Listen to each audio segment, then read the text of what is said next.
Grazie signor Sindaco, la linea a Paolo Zeriali.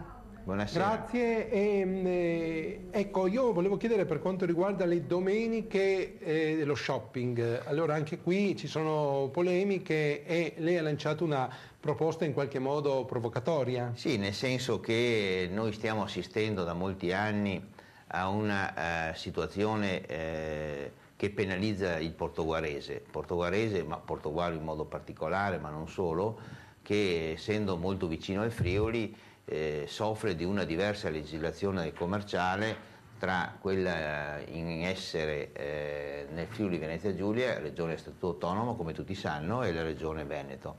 Quindi ci sono degli escamotage che i vari comuni prendono, vedi in Noventa con la città murata, vedi altre realtà del Veneto dove comunque aprono la domenica. Ho voluto creare attraverso questo provvedimento, questa iniziativa, un'attenzione molto forte perché Portogallo si sente accerchiata e in un momento di crisi io credo che questo non possa essere accettabile.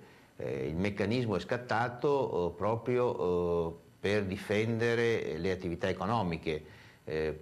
Quest'estate, alla fine dell'estate, quando ci sono stati i saldi, il portoguarese in modo particolare ha sofferto notevolmente, mi riferisco ovviamente alle attività commerciali, ha sofferto tantissimo per effetto che i saldi in Friuli Venezia Giulia sono partiti molto prima e quindi hanno bruciato tutta una serie di opportunità commerciali di Portogallo e del portoguarese.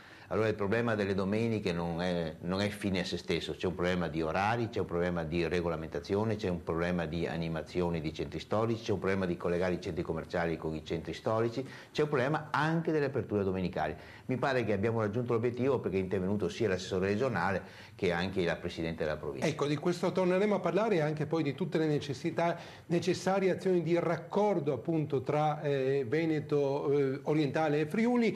Io ringrazio il sindaco Bertoncello e proseguiamo con gli altri servizi.